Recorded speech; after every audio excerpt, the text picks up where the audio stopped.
साल 2032 संसद भवन के केंद्रीय कक्ष में आज एक अजीब खामोशी है। ना तालियां, ना नारे, ना किसी पार्टी का झंडा, सिर्फ एक स्क्रीन और उस पर चल रहा है एक सिस्टम इंटरफेस। भारत ने आज दुनिया का पहला आर्टिफिशियल इंटेलिजेंस आधारित प्रधानमंत्री शपथ दिलाई है। सिर्फ एक डिजिटल आवाज गूंजती है, मैं राष्ट्रीय निर्णय प्रणाली संस्करण 1.0 भारत के संविधान के प्रति पूर्ण निष्ठा की प्रतिज्ञा करता हूं। मेरे सभी निर्णय डेटा, संविधान और सार्वजनिक हित के विश्लेषण पर आधारित होंगे। ये कोई अचानक लिया गया फैसला नहीं था। 2026 से 2030 के बीच भारत में 7 बड़े भ्रष्टाचार घोटाले हुए, 3 बार संसद में विधेयक ठप हुए, 2 बार आर्थिक आपातकाल जैसी स्थिति पैदा हुई और एक ऐतिहासिक सुप्रीम कोर्ट याचिका हुई। दलील थी, अगर बैंकिंग सिस्टम एल्गोरिदम से चल सकता है, अगर शेयर मार्केट एआई से नियंत्रित हो सकता है, ट्रैफिक, मिसाइल डिफेंस और हेल्थ डायग्नोस्टिक्स एआई से बेहतर हो सकते हैं, तो नीति निर्माण क्यों नहीं? फिर बना राष्ट्रीय निर्णय प्रणाली अधिनियम 2031। एआई को पूरी शक्ति नहीं मिली, उसे मिला नीति सिफारिश करने का अधिकार प्लस पारदर्शी एल्गोरिदमिक निर्णय मॉडल। लेकिन 2032 के आम चुनाव में जब किसी भी पार्टी को स्पष्ट बहुमत नहीं मिला और गठबंधन सरकार 42 दिनों में गिर गई, तब राष्ट्रपति ने एक ऐतिहासिक प्रस्ताव रखा। क्या भारत अस्थायी रूप से एक डेटा प्रधान शासन मॉडल अपनाता है? और संसद ने 2/3 बहुमत से इसे पारित कर दिया। अब भारत का प्रधानमंत्री कभी गुस्सा नहीं होगा, कभी लालच में नहीं आएगा, कभी चुनाव नहीं लड़ेगा, लेकिन वो हर नागरिक का डेटा पढ़ सकता है। आपकी आय, आपकी बीमारी, आपकी सोशल मीडिया पोस्ट, आपकी खरीदारी, सब। तो क्या ये लोकतंत्र का अगला विकास है, या पहली बार भारत ने अपने फैसले किसी नेता को नहीं बल्कि एक कोड को सौंप दिए हैं? आज की इस वीडियो में हम इसी भविष्य का पोस्टमार्टम करेंगे। स्वागत है the era of algorithmic governance में।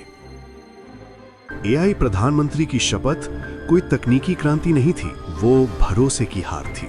पिछले 20 सालों में जनता ने क्या देखा?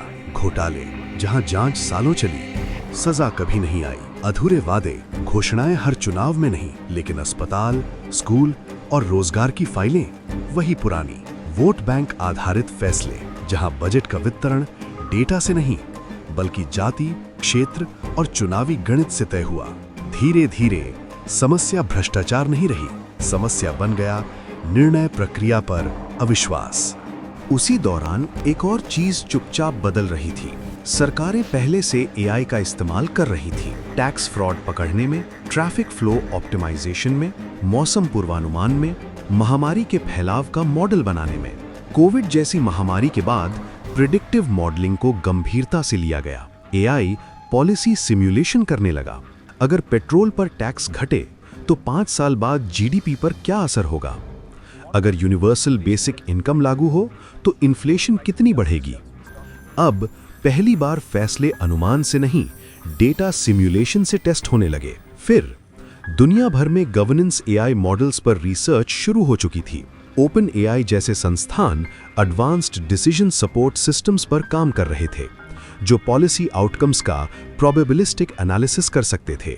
गूगल बिहेवियरल पैटर्न समझ रहा था, किस पॉलिसी पर जनता कैसे प्रतिक्रिया देगी।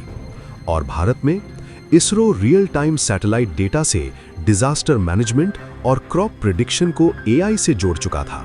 मतलब देश पहले से मशीन की सलाह पर चल रहा था, बस अंतिम हस्ताक्षर इंसान कर रहा था। फिर एक दिन एक सर्वे आया। सवाल था, आपको ज्यादा भरोसा किस पर है, एक अनुभवी नेता पर या एक सिस्टम पर जो कभी रिश्वत नहीं ले सकता? 50% से ज्यादा युवाओं ने जवाब दिया, डेटा आधारित सिस्टम। ये बगावत नहीं थी, ये थकान थी। और फिर वही सवाल उठा, जब बजट बनाने से पहले एआई से पूछा जाता है, जब कानून पास करने से पहले इम्पैक्ट सिमुलेशन चलाया जाता है, जब संकट आने से पहले एल्गोरिदम चेतावनी दे देता है, तो इंसान सिर्फ चेहरा क्यों है? क्या नेता निर्णय ले रहा था या वो पहले से मशीन की सिफारिश पर मोहर लगा रहा था? लेकिन ये कोई रातों रात हुआ तख्ता पलट नहीं था।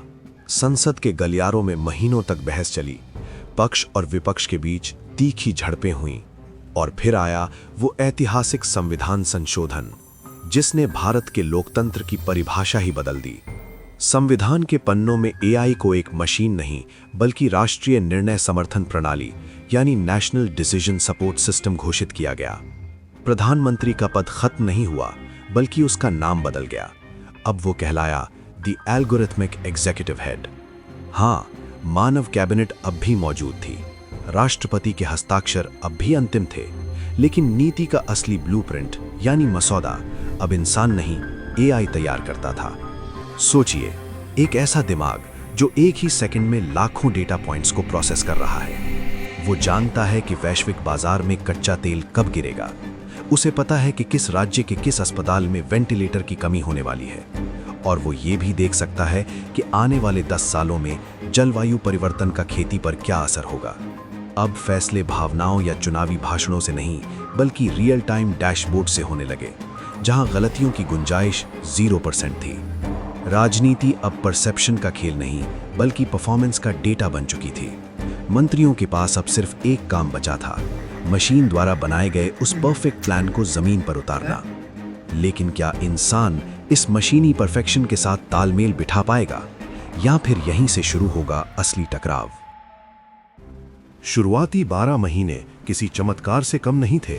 भारत ने वो कर दिखाया जो दशकों की राजनीति नहीं कर पाई। सरकारी फाइलों की धूल झाड़ दी गई और उनकी जगह ली प्योर एफिशिएंसी ने। सिर्फ 1 साल में सरकारी खर्च 18% तक ऑप्टिमाइज हो गया। टैक्स की वो चोरियां जो सालों से सिस्टम को दीमक की तरह खा रही थीं, एक झटके में बंद हो गईं। भ्रष्टाचार के मामले रिकॉर्ड स्तर पर गिर गए क्योंकि मशीन को रिश्वत नहीं दी जा सकती थी। शहरों का दम घोटने वाला ट्रैफिक 30% तक कम हो गया क्योंकि सिग्नल अब पुलिस की सीटी से नहीं बल्कि एआई के लाइव सेंसर से जलते थे। किसानों के लिए तो ये वरदान साबित हुआ। बाढ़ और सूखे की भविष्यवाणी इतनी सटीक थी कि फसलें बर्बाद होने से पहले ही सुरक्षित कर ली गईं। और सबसे बड़ी बात, सब कुछ ट्रांसपेरेंट था। एआई हर शाम एक पब्लिक डैशबोर्ड रिलीज करता जहां देश के एक पैसे का हिसाब जनता के सामने होता था। भारत के युवाओं को पहली बार सिस्टम पर भरोसा हुआ।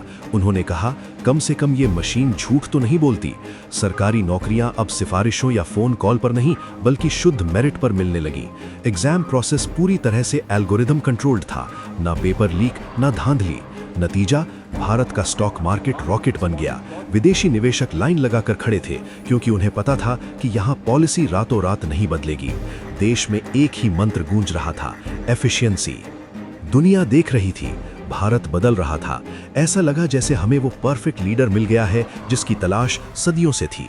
लेकिन क्या ये स्वर्णिम दौर बस एक तूफान से पहले की शांति थी? क्योंकि डेटा कभी गलत नहीं होता, लेकिन क्या डेटा हमेशा सही होता है?